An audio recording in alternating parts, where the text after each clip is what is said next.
नमस्ते दोस्तों, आज दिन गुरुवार और तारीख 22 जनवरी 2026। तो चलिए शुरू करते हैं आज की मुख्य खबरें और हेडलाइंस।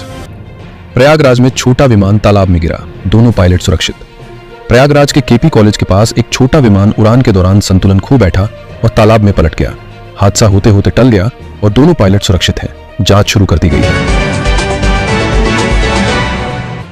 उत्तर प्रदेश के कई जिलों में घना कोहरा, दृश्यता कम। लखनऊ, आगरा और प्रयागराज सहित कई इलाकों में सुबह और शाम को घना कोहरा देखा गया। इससे सड़क और रेल यातायात प्रभावित रहा। यात्री सावधानी से यात्रा कर रहे हैं। माघ मेले में संत सम्मेलन आज आयोजित। उत्तर प्रदेश के प्रयागराज माघ मेले में आज एक बड़ा संत सम्मेलन आयोजित होगा। धर्मांतरण, सामाजिक मुद्दों और सांस्कृतिक विषयों पर चर्चा की जाएगी। धान कीमतें। यूपी मंडियों में 3000 तक बिका धान। 21 जनवरी को उत्तर प्रदेश की मंडियों में धान का मंडी रेट 3000 रुपए प्रति क्विंटल तक रिपोर्ट हुआ। कृषि बाजार में खरीद बिक्री की गतिविधियां जारी हैं। सोना चांदी के भाव में वृद्धि, सर्राफा बाजार में हलचल। काशी और अन्य शहरों के सर्राफा बाजार में आज सोने चांदी की कीमतों में तेजी देखी गई, जिससे खरीदार बिक्रीदार परेशान हैं। उत्तर प्रदेश दिवस 2026 का आयोजन गगनभेदी स्तर पर।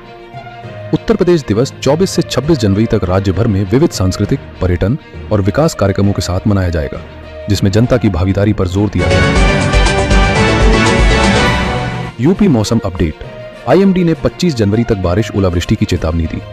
मौसम विभाग आईएमडी ने यूपी के कई हिस्सों में बारिश, गरज चमक और ओलावृष्टि जोखिम का अलर्ट जारी किया है, जो फसलों और यातायात को प्रभावित कर सकता है। यूपी में स्कूलों के एडमिशन शेड्यूल और आरटीई रिजर्वेशन अपडेट।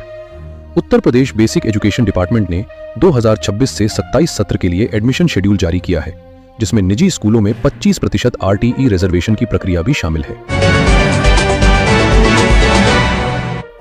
प्रयागराज प्रशासन और साधु संतों के बीच तनाव की चर्चा। प्रयागराज में माघ मेले के दौरान साधु संतों ने प्रशासन के खिलाफ विरोध जताया है, जिससे सामाजिक चर्चा और राजनीतिक हलचल तेज हुई है। भाजपा ने नितिन नबीन को अपना राष्ट्रीय अध्यक्ष चुना। भाजपा ने बिना किसी विरोध के नितिन नबीन को अपना नया राष्ट्रीय अध्यक्ष चुन लिया है, जो युवा नेतृत्व का प्रतिनिधित्व करते हैं और पार्टी की संगठनात्मक दिशा को नई ऊर्जा देने का संकेत है। भारत यूएई रणनीतिक साझेदारी को और गहरा करेंगे। भारत और यूएई ने अकादमिक, डिजिटल फाइनेंस और अन्य क्षेत्रों में सहयोग को बढ़ाने पर सहमति जताई है। इससे दोनों देशों के बीच व्यापार व शिक्षा संबंधों को नया विस्तार मिलेगा।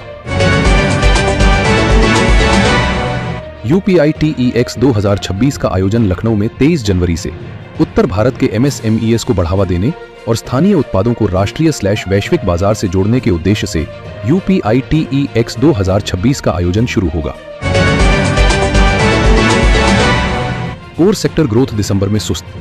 सरकारी आंकड़ों के मुताबिक भारत के 8 कोर सेक्टर की वृद्धि दिसंबर में लगभग 3.7% रही, जो पिछले वर्ष की तुलना में धीमी गति दर्शाती है और आर्थिक गतिविधियों में संतुलन की आवश्यकता को रेखांकित करती है।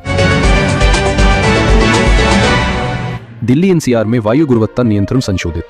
राष्ट्रीय राजधानी क्षेत्र की वायु गुणवत्ता नियंत्रण की उच्चतम धारणा ग्रैब स्टेज 4 को हटा दिया गया है, लेकिन अन्य चरणों को लागू कर प्रदूषण से निपटने के प्रयास जारी है। भारत न्यूजीलैंड टी20 सीरीज आज से शुरू।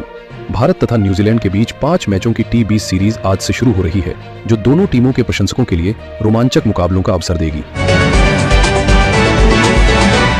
दिल्ली मेट्रो के नए फेज को मिला 3386 करोड़ की मंजूरी। दिल्ली सरकार ने महानगर में मेट्रो विस्तार के लिए बड़ी मंजूरी दी है, जो राजधानी के यातायात और कनेक्टिविटी में सुधार लाने में सहायक होगा। 233 वर्ष पुरानी रामायण पांडुलिपि को अयोध्या में राम कथा म्यूजियम में मिला सम्मान। अयोध्या के राम कथा म्यूजियम में 233 साल पुरानी रामायण पांडुलिपि को भेंट में दिया गया, जो सांस्कृतिक और ऐतिहासिक महत्व को दर्शाता है।